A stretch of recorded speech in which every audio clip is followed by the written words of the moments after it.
अस्सलाम वालेकुम। आज देखिए पपीता का अचार बना के दिखा रहे हैं। बहुत ही मज़ेदार, बहुत फ़ायदेमंद होता है कच्चा पपीता का। कच्चा पपीता की सब्ज़ी तो बनती ही है, लेकिन आज हम अचार कैसे बनाते हैं घर में दिखा रहे हैं। देखिए पपीता 3 बड़ा बड़ा या छोटा जितना भी हो उसको काट लिया है, एक बॉल में धो लिया है साफ से, और इसको धोकर देखिए इसमें डालने के लिए इसमें लाल मिर्च पाउडर, सौंफ और गोलमिर्च ज़ीरा को हल्का उलाकर भूनकर इसको पाउडर बना लिया है। ये हल्दी है 2 चम्मच और 2 चम्मच लहसुन का पेस्ट है। अब देखिए बनाकर दिखा रहे हैं। पानी देखिए बॉयल करने के लिए चढ़ा दिया है। पानी बॉयल करने के लिए चढ़ा दिया कढ़ाई में, बॉयल हो गया है। अब इसमें कच्चा पपीता जो है इसको थोड़ा सा भाप में इसको हल्का सा सॉफ्ट करेंगे। देखिए सारा डाल दिया और इसमें ये हल्दी का पाउडर डालेंगे, साथ डालकर इसको थोड़ी देर उबालूंगी। देखिए उसके बाद इसमें 1 चम्मच नमक डाल रहे हैं। आप अपने अंदाज से डालिए। मैं 1 ही चम्मच डाल रहे हैं इसमें। उसके बाद 1 चम्मच डालेंगे मसाला के साथ। इसको थोड़ी देर तक ढक देंगे उबालने के लिए कि नमक अंदर, इसलिए पानी में डाल दिया कि अंदर इसके नमक चला जाए। इसको तेज़ आंच पर, तेज़ फ्लेम में उबाल करेंगे।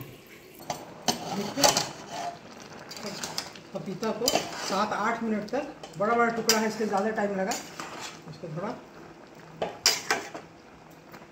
अब इसका पानी हटा कर दिखा रहे हैं। पानी इसका छान दे रहे हैं।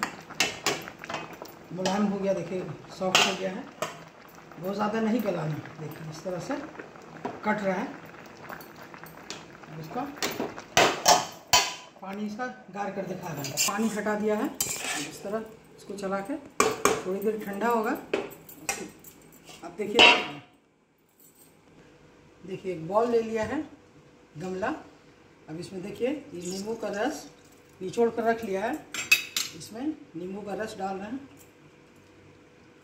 इसमें जितना मसाला बताया, इसमें सौंफ है, गोलमिर्च ज़ीरा पाउडर है, हल्का उलाकर इसमें मिला दिए। ये लहसुन का पेस्ट है 2 चम्मच, इसको मिला दिए।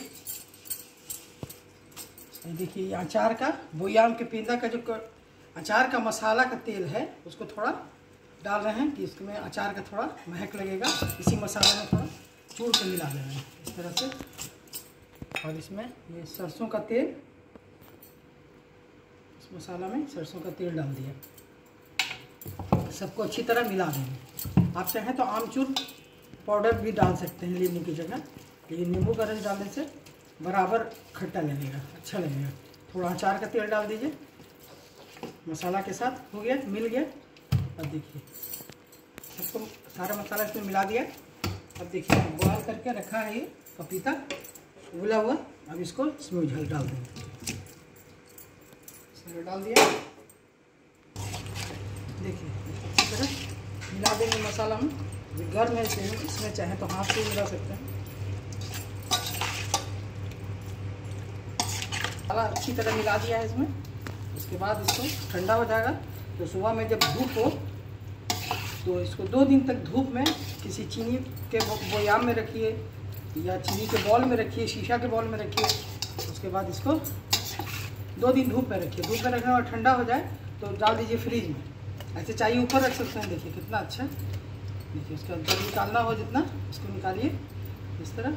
और ये फिर ऊपर से तेल है इसका और सरसों का, देखिए दे दीजिए।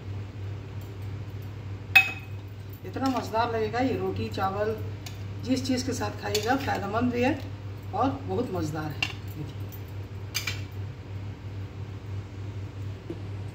देखिए तैयार हो गया पपीता का अचार। देखिए कितना अच्छा है।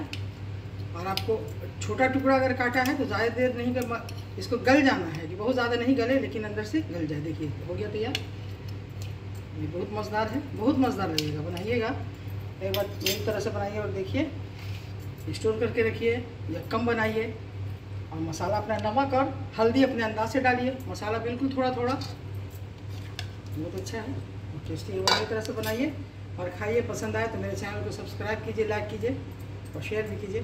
ठीक है, फिर मिलेंगे। अल्लाह हाफिज़।